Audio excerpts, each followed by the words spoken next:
Some people enter Harvard through the front gate.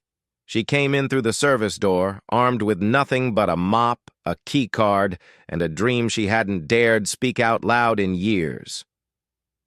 At exactly 1:42 a.m., the corridors of Jefferson Hall, Harvard's historic science building, were deserted and gleaming under the soft white of hallway lights.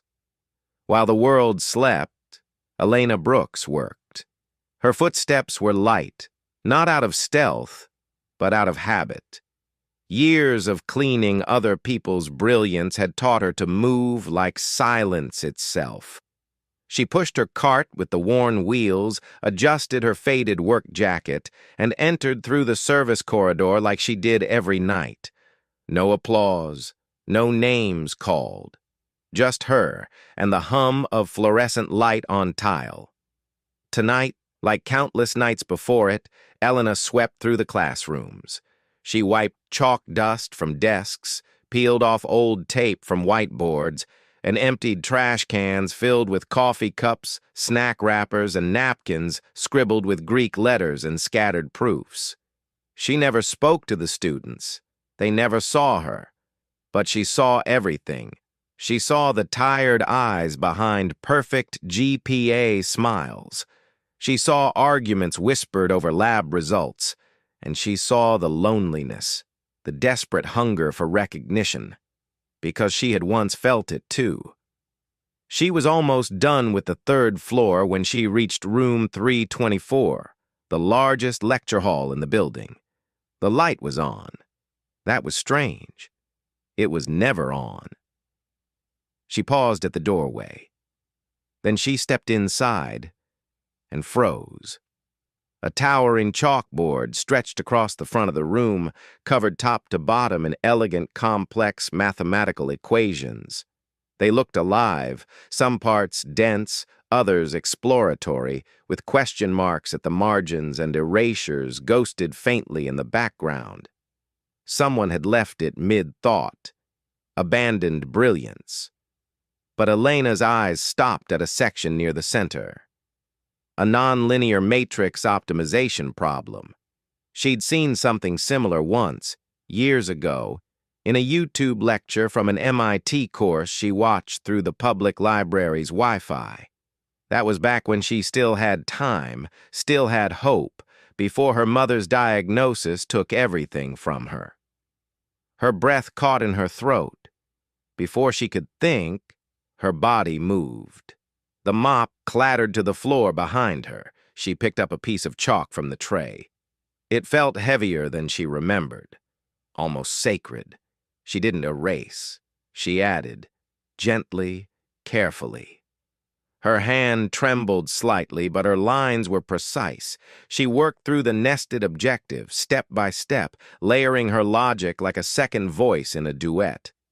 Not to correct, to continue, to understand. It was music.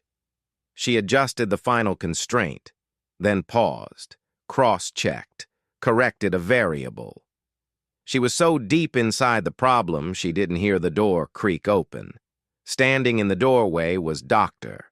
Marcus Holloway, one of Harvard's most brilliant and least forgiving mathematicians. He was tall, with silver streaks in his beard and sharp eyes that didn't miss much. In his hand was a leather-bound folder, his notes for an upcoming presentation at the Cambridge Symposium. He'd come back for them. He hadn't expected anyone to be here, and certainly not the janitor. His eyes narrowed, but he didn't speak. He just watched. There she was, short, curly hair tucked under a gray cap, work jacket smeared with dust, and hands smudged with chalk, standing in front of his equation, writing. She didn't notice him until she sensed the weight of his stare. When she turned, she gasped and dropped the chalk. I'm sorry, she stammered. I wasn't going to touch anything, I swear. I saw it and I couldn't help it.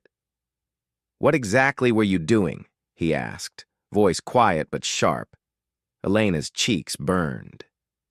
I was just trying to understand. It's a matrix model with a nested constraint, right? I wasn't trying to solve it, just follow the logic. He stepped closer. That's not a beginner's mistake, he said, eyes locked on her work. Who taught you how to do that? No one, she replied softly. I used to watch lectures, online, from the public library, before I had to drop out. Drop out of what? She hesitated, then looked down. High school, she said. Senior year, my mom got cancer, stage 4. I started working nights. That was 7 years ago. The silence was heavy. Dr. Holloway turned back to the board. He picked up the chalk she'd dropped, studied her additions. Then, without a word, he began writing beneath them. Elena held her breath. After a moment, he spoke. You miscalculated the coefficient on this constraint. She swallowed hard. Oh, but only, he said, turning to her. Because you didn't know I introduced a new variable in yesterday's seminar. You were dangerously close. Her heart thudded in her chest. You mean, I was right? Close enough to worry me, he said. Closer than some of my graduate students. She blinked. I just wanted to see if I still had it. Math. It was always my language. Dr. Holloway stared at her for a long beat. Then he nodded. Tomorrow, 7 o'clock. My office. Her eyes widened. Wait, what? Why? He was already at the door. Don't wear the uniform. Bring your brain. And then he was gone. Elena stood alone in the echo of chalk dust and fluorescent light, her mind spinning. For the first time in 7 years, she didn't feel invisible. She didn't feel like a ghost sweeping through the dreams of others. She felt like maybe she had one of her own again, and someone had finally seen it. He told her to bring her brain, but Elena brought something else too. Every scar, every sleepless night, and every question she'd buried under mop buckets and chalk dust. At exactly 6:59 p.m., Elena Brooks stood outside room 407 in the Pierce Hall faculty wing. She stared at the door like it might vanish if she blinked. Her palms were clammy despite the crisp April wind slicing through the old corridors. She had changed into the only decent outfit she owned, a pale blue blouse and black slacks she kept pressed in a zip bag for job interviews that never called her back. In her hand was a composition notebook, edges frayed, pages worn soft from years of being opened, studied, closed, and clutched during lunch breaks she spent in the corner of the public library.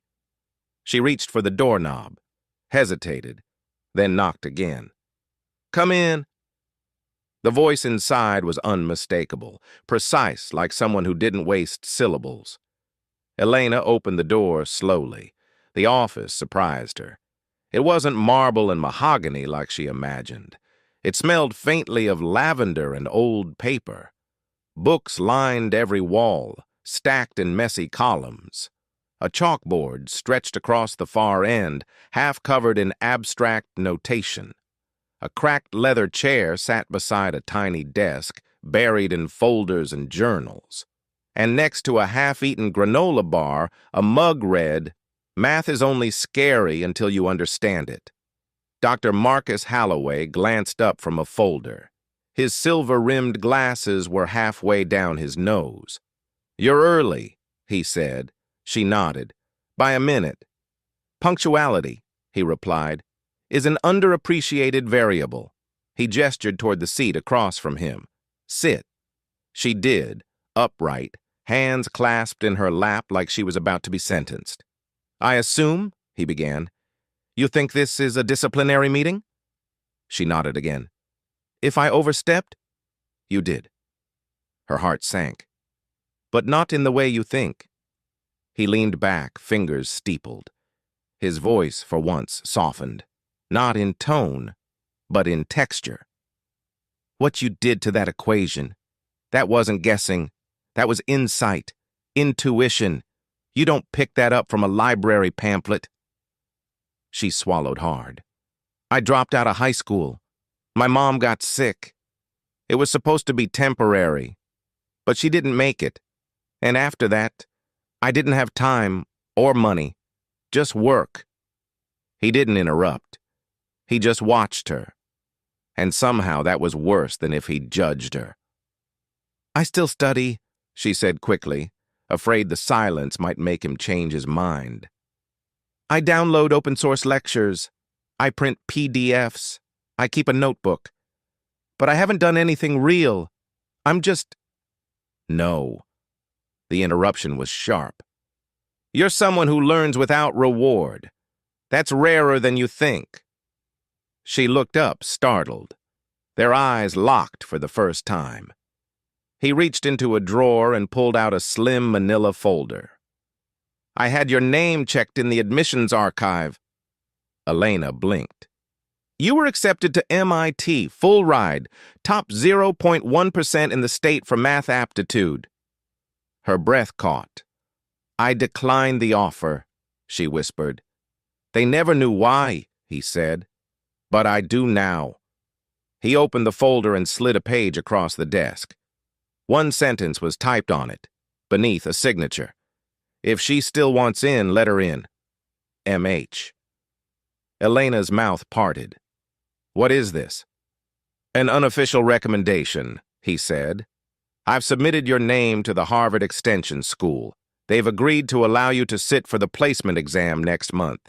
If you pass, you'll enter the night program. I've secured a donor to cover the cost. No strings. Her throat tightened. But why? Dr. Holloway looked at her for a long moment, then said, Because I've spent 20 years teaching privileged students how to memorize, but not how to think. You, he pointed at her notebook, you see patterns. You question. You don't wait for permission. She blinked rapidly. He continued. If I don't fight for minds like yours, then what am I even doing in this office? Tears stung her eyes. She didn't know whether to laugh or cry. Instead, she whispered, Thank you. He nodded once, like that closed the matter. She stood to leave. But as her hand touched the doorknob, she turned back. That board. The problem I tried to solve? Did I really come close? He allowed the faintest smile. Closer than I wanted to admit. She smiled back, just barely. And for the first time in 7 years, Elena Brooks walked out of a room not as someone who cleaned around brilliance, but as someone who just might become it. That night, Elena skipped her usual route. She tucked the mop away early, put her headphones in, and walked to the far end of campus, where the old library courtyard was quiet and windless. She sat on the cold stone bench and opened her notebook to a blank page. At the top, she wrote in bold letters, Placement Test, 31 days. Then, underneath, If you're going to climb, don't stop because it hurts. Stop when it's finished. Every night that followed had a rhythm. She cleaned from 6 p.m. to midnight. Then, when the last light dimmed and the halls exhaled into silence, she cracked open her books, rolled out her notes, and started studying. Again. Like her life depended on it. Because it did. The first week the guards were curious. The second week they stopped asking. They got used to seeing her in room 214, huddled under the projector lamp, a battlefield of highlighters, crumpled pages, and instant coffee packets around her. She memorized test formats, rebuilt years of lost curriculum, reviewed every lecture she could find, printed diagrams, even solved problems on the supply closet walls, until someone complained about formulas in dry erase marker on a paper towel dispenser. And every time she thought about quitting, she'd hear Dr. Holloway's voice. Harvard doesn't waste talent. Not anymore. But not all nights were victorious. One Friday near 3 a.m., her head throbbed. Her eyes refused to focus. She stared at the theorem again and again, but it looked like a foreign language. She slammed the textbook shut, startling herself. "What am I doing?" she whispered to the empty room. She wasn't a student. She wasn't like them. They had tutors, parents, coaches, grants. She had second-hand shoes and a borrowed calculator. She dropped her head to the desk, heart aching from something deeper than fatigue, something older. But then, her phone buzzed. A message. Unknown number. She opened it. Hard problems don't get solved in one night, but strong minds don't quit either. M.H. Her breath hitched. She stared at the screen. Then slowly she reopened the textbook and began again, line by line, whisper by whisper. She didn't have a student ID, but every night after midnight, Harvard knew exactly where to find her, under the hum of a projector, whispering equations like prayers. By the end of the second week, the janitor had stopped being invisible. Not because anyone saw her differently, but because Elena Brooks no longer moved like a ghost. She moved like someone who belonged. Room 214 had become hers, not officially, not on paper, but in all the ways that mattered. Each night after her shift, she returned there like it was her private chapel. She wiped off the boards, cleared the desks, turned on the soft projector light, and began her second job. Studying. Not for grades, not for recognition, just for one chance to be more than what the world had decided she was. The nights were quiet, sacred even. Sometimes the heating clicked too loud. Sometimes the vending machine down the hall made a mechanical grunt, like it was trying to breathe. But none of it mattered, because in that silence, Elena built herself back. She reviewed 3 years' worth of curriculum, derivatives, linear algebra, advanced recursive proofs, probabilistic matrices. She rewrote every formula by hand, not just once, but repeatedly, until the ink bled through her notebook. Her hands were often chalk-stained by dawn, her eyes red, but her spine straightened a little more each morning. The security guards eventually stopped asking what she was doing. They just nodded as she passed, as if she were one of them, a fixture, a regular, and in a way, she was. But on the third Friday night, the quiet cracked. It was 2:18 a.m. Elena had been sketching out a double integration proof when the classroom door creaked open. She didn't look up, not at first. But when she heard the footsteps, she froze, then glanced over her shoulder. Dr. Marcus Halloway stood in the back row, arms crossed, watching. He said nothing. She didn't speak either. Her fingers hovered above the keys of a borrowed laptop, one the campus library had reluctantly lent her when she presented her case in person with a signed reference. She was running inequality graphs and murmuring logic under her breath like mantras. He didn't interrupt. After 3 minutes, he turned and left.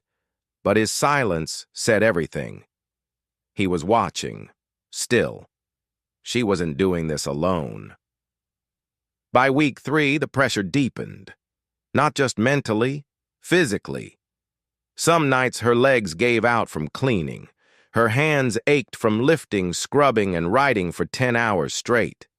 She stopped feeling the skin between her thumb and forefinger where the chalk rubbed raw.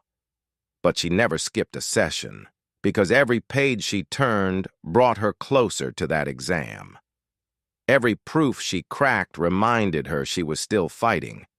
And some nights, the reminder came in less gentle ways. It was just after 1 a.m. When a student passed room 214 and peeked in, Elena barely noticed him. She was mid-equation, but his voice, sharp and smug, cut through the quiet. A janitor doing calculus, cute. He smirked and walked on. Elena didn't look up. She'd heard worse. She simply turned the page and kept going. She didn't need approval. She needed results. And slowly they came. Her comprehension deepened, her confidence strengthened. And in her spiral-bound war zone of notes and half-eaten peanut butter crackers, Elena started to see something else too. A path forward. Then came the wall. Every learner hits it. That night, the numbers stopped making sense. The variables blurred. She couldn't remember the difference between an open set and a closed interval. Her hands trembled as she erased the same line 4 times. At 3:03 a.m., she broke. She slammed the textbook shut. The sound echoed through the room like a gunshot. Her breath hitched. She pressed her palms to her eyes. "I can't," she whispered. And she meant it. All the voices came back, the ones she'd buried. "You didn't finish school? You mop floors? You think you belong here? They'll never let you in." She stared at the empty board. The marker in her hand had gone dry without her noticing. Her throat tightened. But then, her phone buzzed, another unsaved number. She hesitated, then tapped the screen. Brilliance doesn't fear silence. It builds in it. MH. Elena blinked, then smiled, just a little. She reached for a fresh pen, and began again. By week 4, she wasn't just studying anymore. She was preparing for war. She memorized the placement test structure. 3 hours, 10 problems, no calculator. She printed old exams, timed herself, studied her own mistakes like they were maps. On weekends, she sat in the quietest corners of the library, tracing equations on the margins of old science magazines she found in the recycling bin. One night, her pencil snapped mid-sentence. She didn't even flinch. She sharpened it with a knife she used for peeling apples. Another night, she fainted. Not for long, just a few seconds. She caught herself before hitting the floor, drank half a bottle of water, and went back to work. She had stopped looking like a janitor. She looked like a mathematician, a tired one, but a real one. Then came the envelope. It slid under her door like it had wandered there by accident. White, clean, Harvard seal. Her fingers shook as she opened it. "Miss Elena Brooks, you are hereby scheduled to take the mathematics placement exam at 9 a.m. on April 23rd. Room 501, Department of Mathematics. You will be allotted 3 hours. No electronics, no assistants, just you." Below, in handwriting, "You're ready. MH." She sat on the floor, the letter in her lap, and for the first time in years, she didn't cry out of sorrow. She cried because something that once felt so far away, so distant it had become a myth, was now real. She was about to take a test most people trained years for, and she had trained in silence, in shadows, in scuffed shoes and borrowed books. She didn't have alumni letters or prep courses. She had a mop and a memory. And finally, a moment. That night she went to room 214 for one last time. Not to study, but to stand in the front of the room, where professors stood, where boards began. She looked at the chalk tray, picked up a fresh piece, and wrote in big, steady letters, "Tomorrow I speak their language." She didn't bring luck. She brought ink-stained fingers, borrowed courage, and a promise whispered into darkness. "I'll finish what I started." The clock read 8:57 a.m. Elena Brooks stood in the hallway outside room 501, her hands freezing despite the soft spring sun spilling through the stained glass windows of Harvard's Department of Mathematics. Inside, behind a set of thick oak doors, a panel of 3 faculty members waited, still, silent, sharp-eyed. Only 10 students were allowed to take this test each term. Only 2 or 3 passed. and none of them wore a janitor's badge in their coat pocket. Elena adjusted the strap of her worn canvas bag. Inside it was everything she owned that mattered. Her mother's letter, her notebook filled with handwritten theorems, and a single pencil she had sharpened down to its last inch. The door opened. A tall man in a maroon sweater peered out. "Elena Brooks?" She inhaled sharply and stepped forward. "Yes," she said. "Come in." The room felt colder than the hallway. Ancient wood-paneled walls, arched windows, and a single desk in the center, hers. Along the far wall sat 3 professors behind a long table, stoic, blank, measured. Among them, Dr. Marcus Halloway. He didn't smile, didn't nod. He simply met her eyes and gave the slightest incline of his head. That was enough. A thick placement packet sat on the desk. Next to it, a blank notepad, 2 number 2 pencils, and a timer. "No electronics," said the proctor. 3 hours. Begin when ready." Elena sat. Her fingers trembled slightly as she flipped to the first page. Problem 1. A nested matrix model with variable constraints and nonlinear conditions, designed to intimidate. She read it once, twice. Then her pencil moved. It wasn't fast, but it was confident. She remembered the shape of the logic. Not just the solution, but the rhythm of it. The pulse that came from midnight practice and 3 a.m. despair. Problem 2 flowed more easily. By problem 3, she no longer heard the clock ticking. By problem 5, she didn't even remember where she was. Then came problem 8. She blinked at the page. It wasn't a calculation. It was a question, a philosophical prompt, tucked in the middle of a test meant for precision. Discuss the implications of solving an equation whose structure resists symmetry. What does this suggest about systems where traditional models fail? It wasn't asking what, it was asking why. Elena's throat tightened. This wasn't just about math, this was about vision. Doubt crept in. "You're a janitor pretending to be a student. This question isn't for people like you, it's a trick. Walk away before you fail loudly." But then another voice broke through. Softer, but clearer. "You were always the brightest thing in the room." Her mother's letter. Still folded in her bag. Still warm. She picked up her pencil and wrote. Not as a student chasing approval, but as a thinker answering the world in her own voice.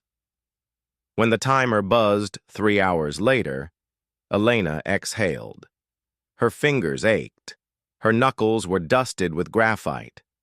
She stood and walked to the front of the room. Just as she handed in her exam, she overheard a whisper between 2 professors. "The janitor girl? Really, Marcus? Even if she's decent, what does that say about our standards?" Her chest clenched, but she didn't turn. She didn't speak. She didn't need to. Because Marcus Halloway did. He didn't raise his voice, didn't flinch. "It says," he replied calmly, "we finally remembered what potential looks like." Elena's spine straightened. She met his eyes, just for a second. This time, she didn't look away. That evening, she returned to her shift. Vacuuming the same halls, wiping the same doors, dumping the same trash bins labeled with names like Dr. Lennox, and visiting fellow P. Chang. No one knew what she'd done that morning. No one knew she had taken the hardest math exam Harvard offered and held her own. No one knew a professor had questioned her right to try. And no one knew how much it meant to hear someone, finally, defend her without apology. But Elena knew. And that was enough. She walked taller that night, moved quieter. Not like someone hiding, but like someone watching the world shift beneath her feet. 3 days later, an envelope slid under her apartment door. Plain. White. Harvard seal. She stared at it for a full minute before touching it, like it might vanish if she blinked too hard. Her hands shook as she tore it open. One line. "Congratulations, Miss Brooks. You've been accepted into the Harvard Extension Program for Mathematics. Full tuition awarded." And below that, handwritten in ink she recognized. "You didn't just pass, Elena. You outscored every applicant. Welcome to the other side of the chalkboard." MH. She sank to the floor, letter in hand, back against the door. Tears slipped quietly down her cheeks, not bitter, not broken, just real. The kind of tears that come when a door you've been standing outside your whole life finally opens. The next morning she woke up before her alarm. She made toast with peanut butter, packed her books, wore the same black slacks, this time with a navy sweater that no longer felt like armor. When she walked through Harvard Yard at 8:15 a.m., no one stared. No one noticed. No one held the door for her. She didn't expect them to, but she noticed it, because former ghosts always notice the flicker of light. Room 206 was modern. Glass walls, ceiling projectors, whiteboards that stretched floor to ceiling. Students trickled in wearing fleece vests, sleek laptops, coffee cups with names scrawled in marker, designer shoes, glossy hair. Elena wore a second-hand backpack and a scarf her mother had knitted the winter before she died. She sat in the back, quiet, still, but not small. Not today. The professor walked in 2 minutes late. Dr. Chloe Monroe, sharp glasses, sharper tongue. She dropped a stack of printed syllabi on the front desk and scanned the room. "Welcome to Applied Structures in Nonlinear Mathematics," she said. "If you're here to feel comfortable, you're in the wrong department." A few students chuckled. Elena didn't. She underlined every word on the syllabus. Her fingers trembled, but not from fear, from readiness. Whispers started almost immediately. On the second day of class, during group assignments, a tall student in a blazer named Jason looked at her, then at his partner. Sorry, is that the janitor?" Laughter. Elena said nothing. She didn't need to. Because when the groups presented their solutions, only one team solved the recursive optimization problem in half the expected time by building a shortcut reduction model no one else considered. Jason stared, dumbfounded. Professor Monroe paused the projector. "Who solved this?" she asked, squinting at the board. Elena raised her hand. The room went silent. Monroe raised an eyebrow. "Huh. Well, try not to make the rest of us look bad again." A few chuckled. Elena didn't smile. She just underlined another sentence in her notes. She wasn't here to be funny. She was here to build something. And no one was going to erase that from the board. They laughed at her silence. Then she solved what their loudest minds couldn't touch. It started with rain, cold, steady, unrelenting, like doubt dripping from the edge of a sharp roof. Thursday morning, Professor Monroe walked into class with her usual clipped tone and brisk stride. She dropped a single-page handout on each desk. "Optional challenge," she said. "Midterm problem set. One question, solved by no one in this department, yet." Elena looked down. The problem was elegant in its cruelty.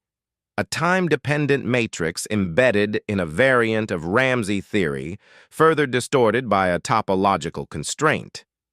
Most students blinked once and closed the paper. Jason laughed under his breath. "Good luck to whoever wants to waste their weekend on this." Elena didn't answer.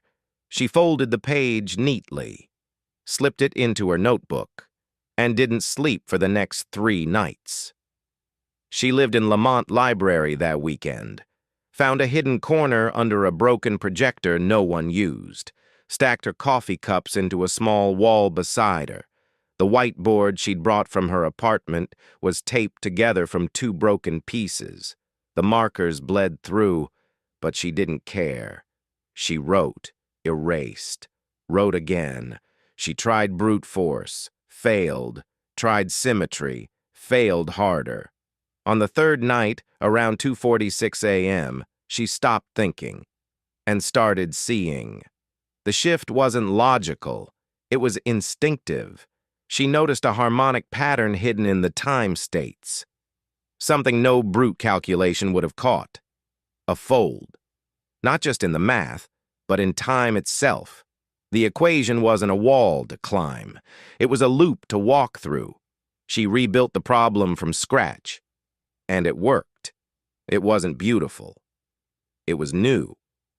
And that made it powerful. At 5:11 a.m., she clicked Submit on the department portal. Then she walked outside into the gray dawn and let the rain fall directly on her face, like a baptism. The next day, her phone rang during lunch break, a number she didn't recognize. Elena Brooks? Yes? This is Dr. Holloway. I've reviewed your submission. So have Monroe and Liu. Pause. They found no flaws. Elena sat very still, her fingers gripping the paper coffee cup until it bent. You solved it, he said softly. We didn't think it could be done.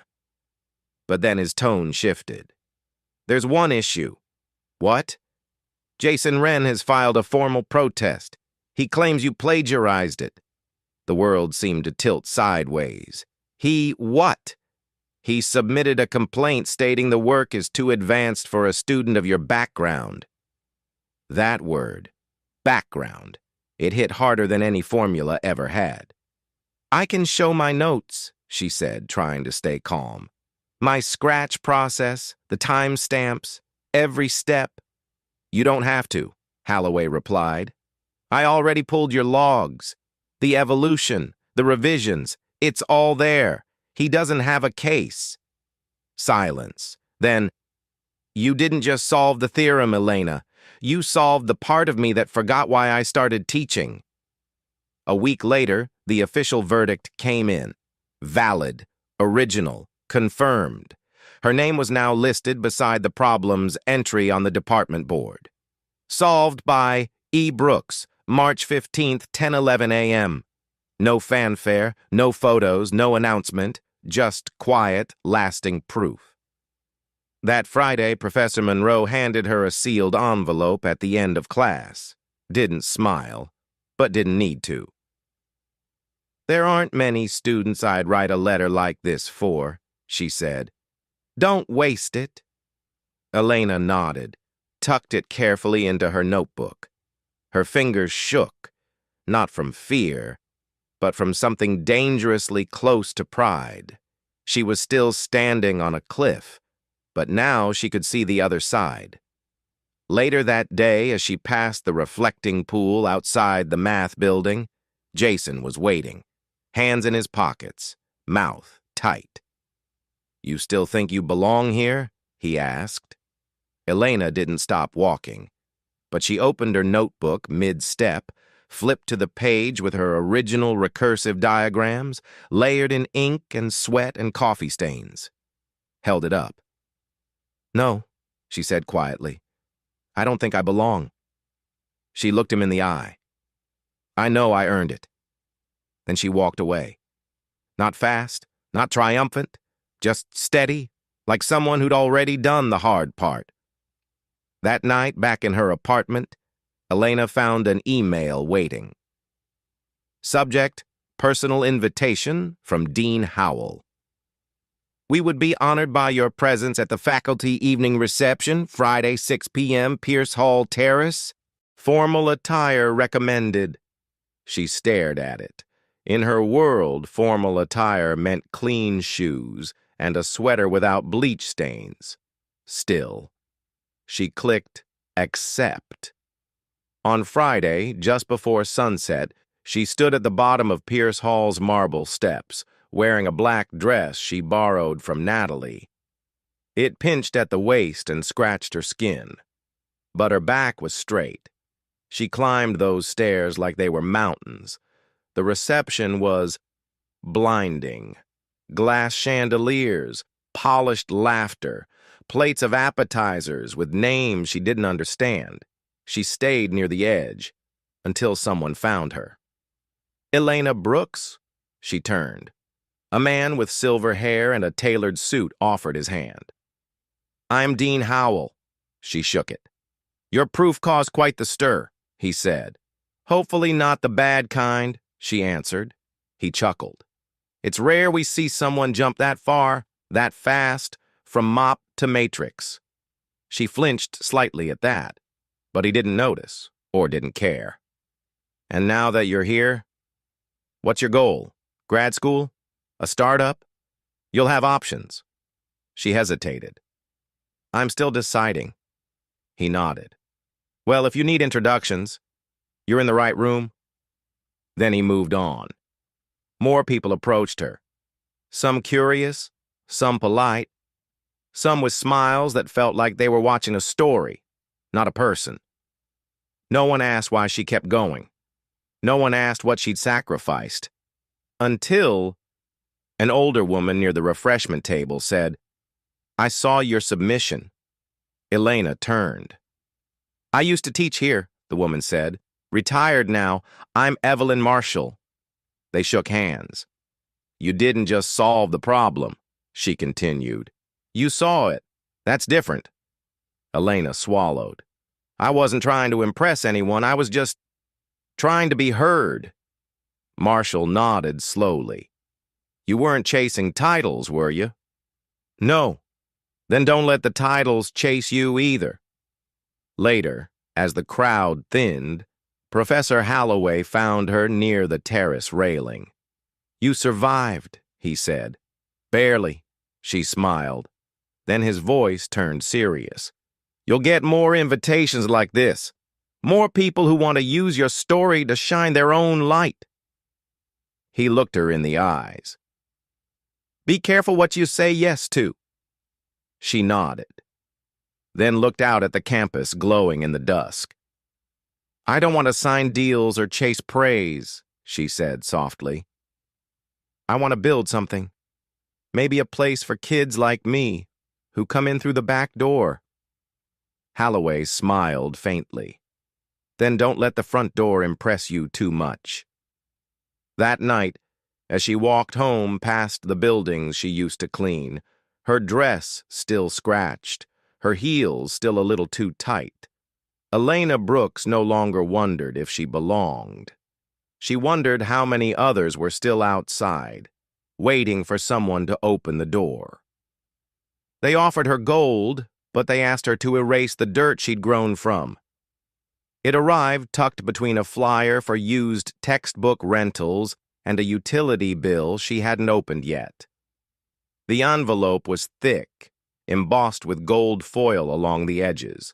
Harvard Institute of Theoretical Research. Her name printed in careful block letters. Miss Elena Brooks' confidential invitation. Private fellowship proposal.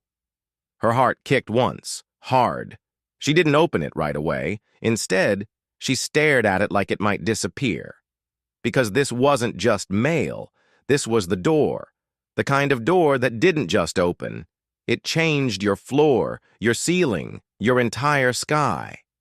Inside, you are formally invited to apply for the Newton-Hawking Fellowship, a research-based full-ride scholarship designed for high-potential candidates in applied mathematics. It included a private stipend, guaranteed mentorship under Dr. Eleonora Chung, and direct publication opportunities in Harvard's most prestigious journals. Only 2 applicants were selected per year. At the bottom, handwritten in crisp ink, "I've reviewed your Ramsey proof. We need thinkers like you. Let's talk. E. Chung." Elena reread it 5 times. She didn't breathe. This was the fast lane to a PhD, to professorships, to a world where no one ever again would call her just the janitor. And now she was being invited in. The meeting was set for Friday at noon. Elena arrived 10 minutes early. She wore her best, a soft navy blouse, black slacks, and the same shoes that pinched her feet but made her stand straighter. The hallway to the fellowship offices was pure marble, no posters, no announcements, just light, soft, filtered, and silent. She stood at the glass door marked Dr. Eleonora Chung, Director, Newton Hawking Program, and knocked. Dr. Chung was already waiting. She rose gracefully from behind her desk, shook Elena's hand with practiced warmth. "Ms. Brooks," she said, smiling, "it's a pleasure." Her office was a cathedral of intellect, books, real ones, lined every shelf, first editions, signed copies, mathematical treatises that most students had only seen referenced in footnotes. A silver plaque on the desk read, "Truth is not elegant. It is relentless. Formal attire recommended." She stared at it. In her world, formal attire meant clean shoes and a sweater without bleach stains. Still, she clicked accept. On Friday, just before sunset, she stood at the bottom of Pierce Hall's marble steps, wearing a black dress she borrowed from Natalie. It pinched at the waist and scratched her skin, but her back was straight. She climbed those stairs like they were mountains. The reception was blinding. Glass chandeliers, polished laughter, plates of appetizers with names she didn't understand. She stayed near the edge until someone found her. "Elena Brooks?" She turned. A man with silver hair and a tailored suit offered his hand. "I'm Dean Howell." She shook it. "Your proof caused quite the stir," he said. "Hopefully not the bad kind," she answered. He chuckled. "It's rare we see someone jump that far, that fast, from mop to matrix." She flinched slightly at that, but he didn't notice or didn't care. "And now that you're here, what's your goal? Grad school? A startup? You'll have options." She hesitated. "I'm still deciding." He nodded. "Well, if you need introductions, you're in the right room." Then he moved on. More people approached her. Some curious, some polite, some with smiles that felt like they were watching a story, not a person. No one asked why she kept going. No one asked what she'd sacrificed. Until an older woman near the refreshment table said, "I saw your submission." Elena turned. "I used to teach here," the woman said. "Retired now. I'm Evelyn Marshall." They shook hands. "You didn't just solve the problem," she continued. "You saw it. That's different." Elena swallowed. "I wasn't trying to impress anyone. I was just trying to be heard." Marshall nodded slowly. "You weren't chasing titles, were you?" "No." "Then don't let the titles chase you either." Later, as the crowd thinned, Professor Holloway found her near the terrace railing. "You survived," he said. "Barely," she smiled. Then his voice turned serious. "You'll get more invitations like this. More people who want to use your story to shine their own light." He looked her in the eyes. "Be careful what you say yes to."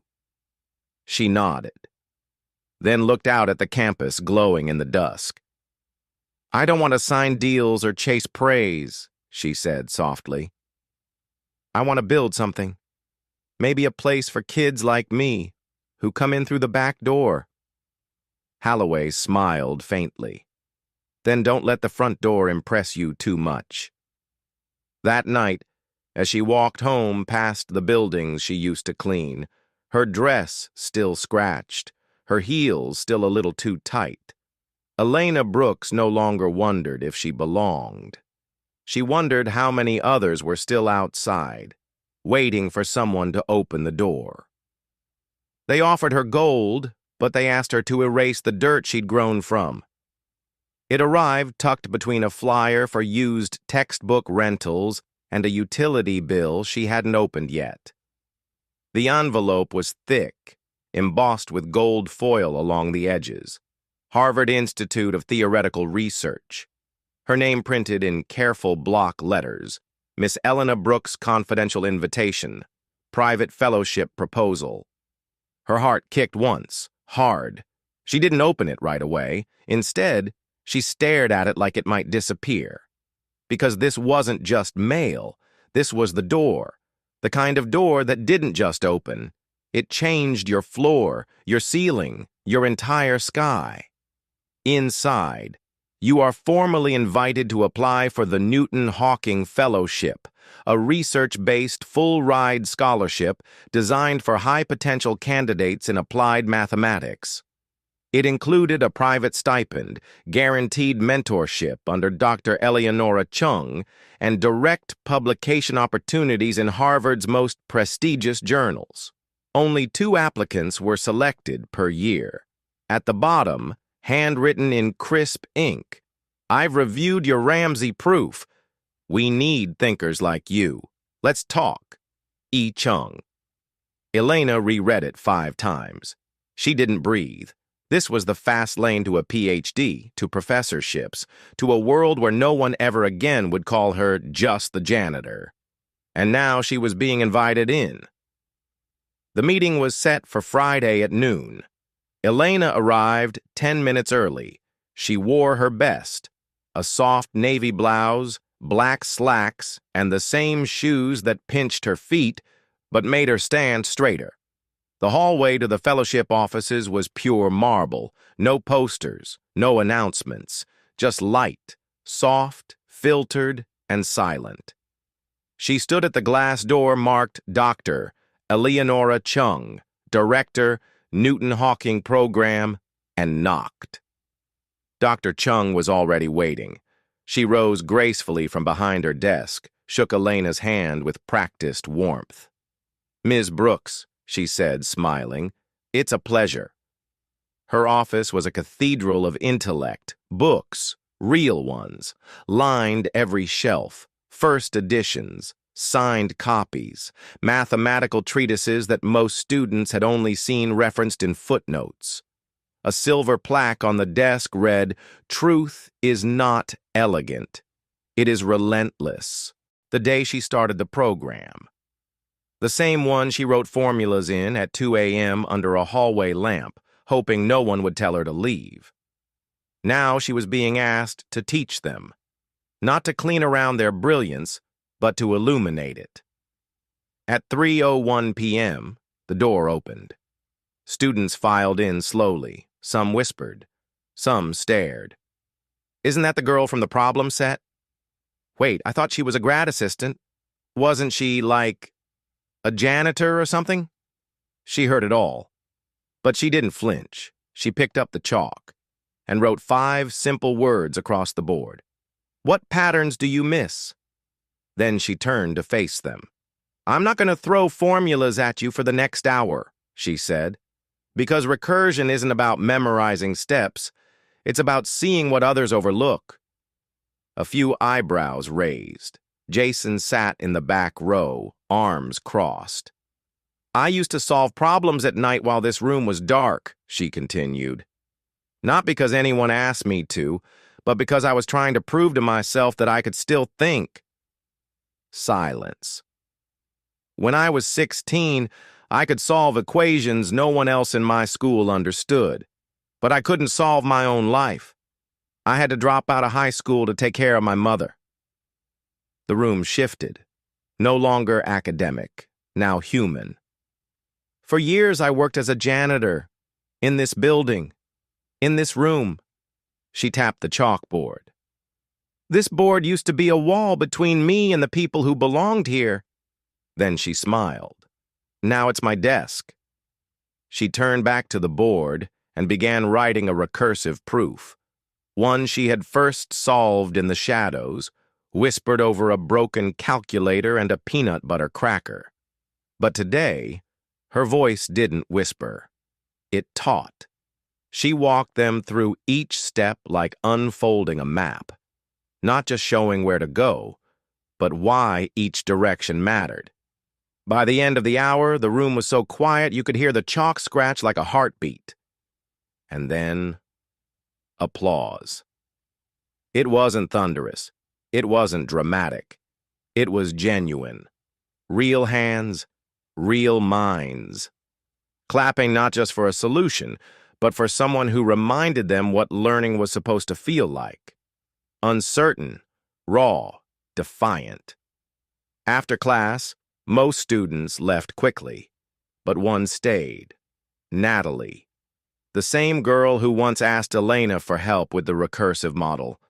Her notebook was full of scribbles. Her eyes were full of something else. Hope. "Hey," she said softly. "I recorded your talk. I hope that's okay. It just felt important." Elena smiled. "Why?" Natalie looked down, then back up. "Because I've never seen anyone who looks like me stand there." That night, the video began to circulate, not in viral explosions, but through inboxes, through late-night forums, through study groups in community colleges and underfunded schools. Janitor turned instructor teaches recursion like she's writing poetry. "I showed this to my daughter. She cried." This is what education is supposed to be. Elena didn't watch the numbers rise. She didn't need to, because the next time she stepped into the classroom and heard the soft rustle of notebooks, she felt something deeper than applause. She felt permission, not just for herself, but for every kid sitting in the back row thinking they didn't belong. 1 week later, her office hours had lines. Not long ones, but quiet ones. The kind of students who don't raise their hands in class.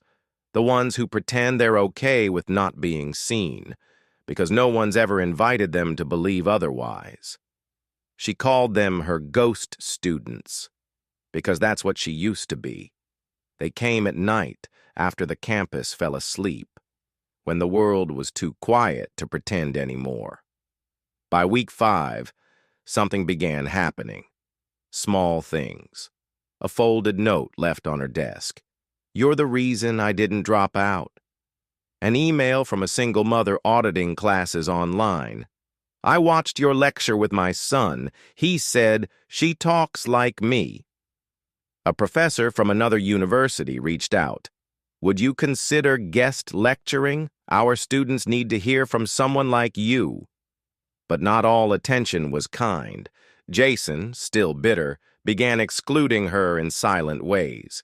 He talked over her in seminars, rolled his eyes during group work, whispered in hallways, "She's a scholarship stunt."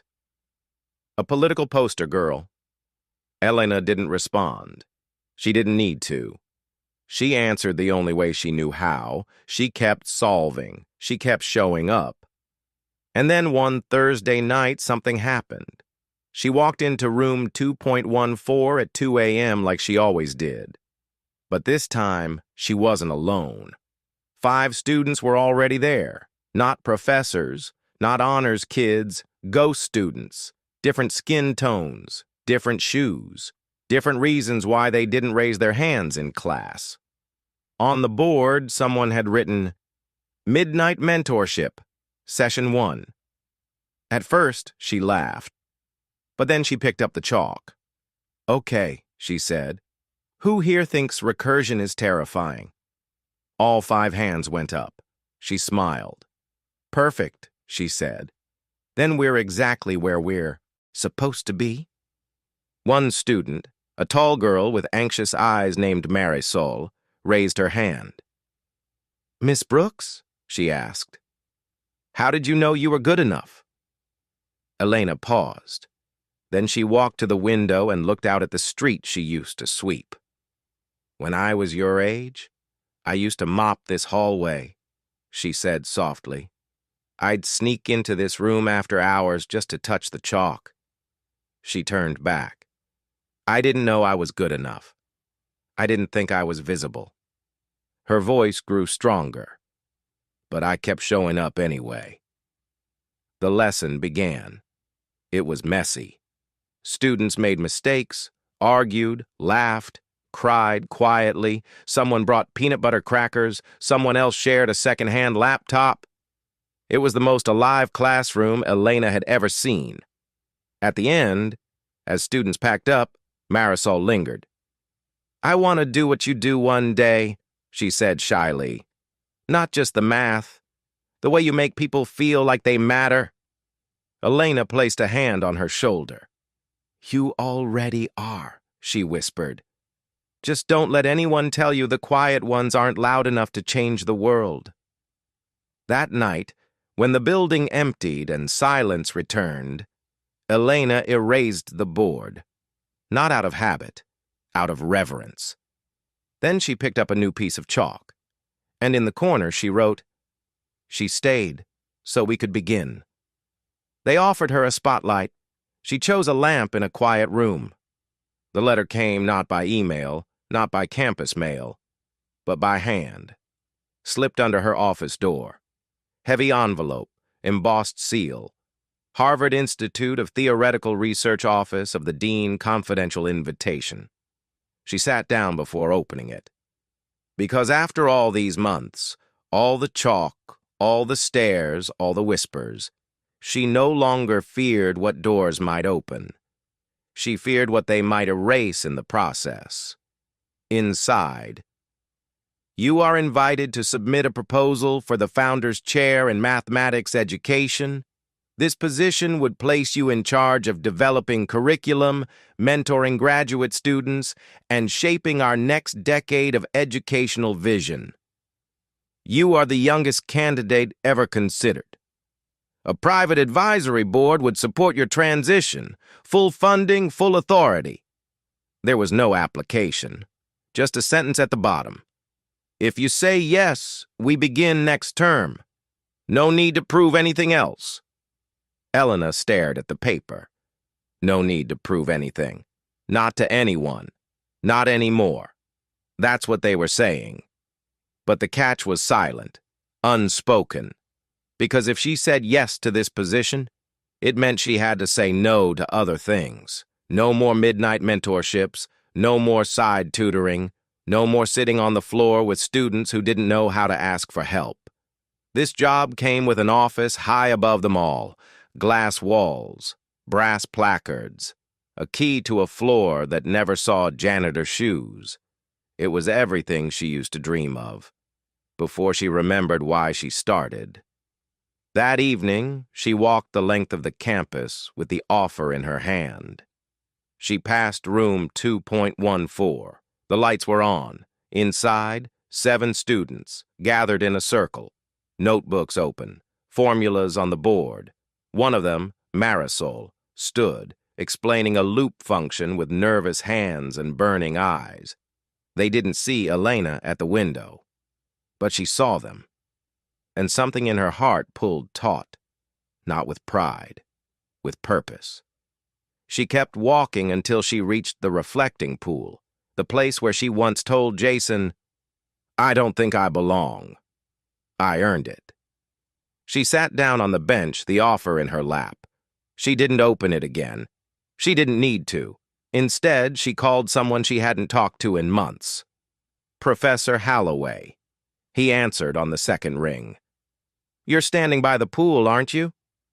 She smiled into the dark. "You always know." "Let me guess," he said. "They finally offered you something that doesn't require mops or midnight." "Founder's chair," she said. He whistled low. "That's not an offer. That's a coronation." "But," she began. "There it is," he said. "The but." She paused. "Do you ever feel like the higher you climb, the more invisible the ground becomes?" Holloway didn't answer at first. Then, "Climbing is only noble if you reach back down." Elena closed her eyes. "I'm not afraid of the office," she said. "I'm afraid of forgetting the hallway." The next day, she walked into the dean's office. Same marble floors, same air that smelled like leather and legacy. Dean Howell stood by the window, back turned. "Elena," he said, turning, "we're honored." She didn't sit. "I'm not here to accept," she said quietly. The dean blinked. You're declining? I'm reframing. He raised an eyebrow. I want to create something, she said, but not in an ivory tower. He folded his arms. I want to build a space for the ones who never get invited, she continued. A permanent program, low barrier, high expectation, night classes, mentorship, scholarships from people like me, for people like me. Dean Howell was quiet for a long time. Finally, he asked, And what do you call this? Proposal? She smiled. Backdoor scholars. There was a silence. Then, slowly, the dean walked to his desk, tapped a pen against a blank page. If you could get 10 professors to co-sign, he said, and 1 donor to seat it, I'll push it to the board. I already have them, she said. He looked up. Your mentors? She shook her head. My students. Later that night, Elena returned to her apartment, tossed the official offer letter into the drawer with her mother's old scarf, and opened her laptop. She drafted the first lesson plan. Recursion for the quiet ones. How to repeat without breaking. Then she messaged Natalie. Think we can get a projector for room 2.14? I've got an idea. On Monday, she posted a flyer on the bulletin board by the cafeteria. It read, Backdoor Scholars, a night school for the overlooked. No tuition, no requirements. Just bring your notebooks and the version of yourself that hasn't given up yet. By Thursday night, room 2.14 was full, standing room only, janitors, single moms, GED holders, transfer students with accents and backpacks held together by hope, and in the front, Elena Brooks, no podium, just chalk, and a board that used to be out of reach. She wrote, Let's begin with a question. They never asked you. What pattern in you refuses to quit? And then she turned around. Not to teach, to listen, because for the first time they weren't just students, they were proof. Some exams don't ask for answers, they wait for truths. It wasn't supposed to be a big deal, just a follow-up evaluation, a performance review. Every adjunct and new instructor went through it. But when Elena received the email marked Departmental Audit Observation Required, her stomach turned. It wasn't fear. It was memory. She had once sat in this same building, trembling, pencil in hand, being asked to prove her place in a room she wasn't invited into. That was years ago, and yet her palms still sweated. On the morning of the audit, room 2.14 was perfectly still. Elena had erased the board 3 times already, not because it was messy, but because her mind was. She wore a dark navy blouse, the same one she'd worn to her mother's funeral. She didn't know why she'd chosen it. Maybe because it reminded her she'd survived harder days. Outside, she saw a cluster of observers approaching. 3 professors, 2 department chairs, and a man in a camel-colored coat with a clipboard. She didn't recognize him. Not yet. Students filled in slowly. Marisol, Natalie, a few from the midnight mentorship group. She hadn't told them about the audit. She didn't want them to change how they behaved. Today had to be honest. Raw. Real. She opened class like she always did. Not with a lecture, but with a question. What's the difference between solving for X and solving for yourself? A few students chuckled. A few froze. Then slowly, hands began to rise. She moved around the room, inviting voices that didn't usually speak, correcting gently, encouraging boldly. The chalk flowed, but so did the human moments, laughter at a misstep, gasps when an insight clicked, a soft apology when someone interrupted, and a smile in return. Halfway through, she noticed the man in the camel coat watching her more intently than the others. His face looked familiar, but she couldn't place it. At the end of the session, as the room emptied and the observers filed out, the man lingered. He approached her with slow, deliberate steps. "Elena Brooks," he said, "you've come far." She offered a polite smile. "And you are—" He reached into his pocket and pulled out a worn ID badge. The photo was faded, but the name wasn't. Henry Marcus, Facilities Manager, 2014. Her breath caught. She remembered now. 10 years ago, the night her mother collapsed from pain and Elena left school without saying goodbye. She applied for a janitor job at Harvard, a last resort. She hadn't expected a call back, but she got one, from Henry Marcus. He didn't ask about her GPA, didn't care about the gap in her resume. Just asked, "Do you know how to use a mop and not steal someone's lunch from the fridge?" She said yes. He hired her on the spot. And for the next 3 years, he said little. Just nodded when they crossed paths. Left extra snacks in the supply closet. Covered her when she needed to leave early for hospital visits. She had always assumed he forgot her, but he hadn't. "I retired 3 years ago," Henry said softly. "But I still sit on the community fund board. We support scholarships, mentorship programs, and occasionally we show up to see how our investments are doing." She blinked. "You funded the Midnight program?" He nodded. "Not just me, a few of us, former janitors, night staff, admin clerks. We've been pooling a small grant fund for 10 years, quietly. We call it the Broom Closet Endowment." Elena stared, speechless. Henry chuckled. "Everyone talks about the kids who rise, but someone has to build the stairs, right?" He reached into his coat again and handed her a folder. "Open it." Inside was a formal document, typed, stamped, signed. Proposal, the Elena Brooks Fellowship for Quiet Brilliance. A fully funded support system for non-traditional students in mathematics, especially those who work night shifts. "Wait," Elena began. "We had the name ready years ago," Henry said. "We were just waiting to see if you'd become the kind of person who'd pass it forward." Her hands shook. "You didn't need to—" He cut her off. "You did." A pause. Then, "You taught those kids not just how to solve equations, but how to survive them." Tears welled in her eyes but didn't fall. She had no words, just an ache, the good kind. The kind that says, "I wasn't alone, after all. Someone was watching while I whispered in the dark, and they remembered." Later that night, she stood in room 2.14 alone. Everyone had gone home. The board still bore the day's notes. She walked to the window and looked out over the courtyard, where ghosts of her past still lingered in memory. The mop, the silence, the hunger, the hope. She picked up a piece of chalk, wrote just one line. "The broom closet didn't break me. It built the door."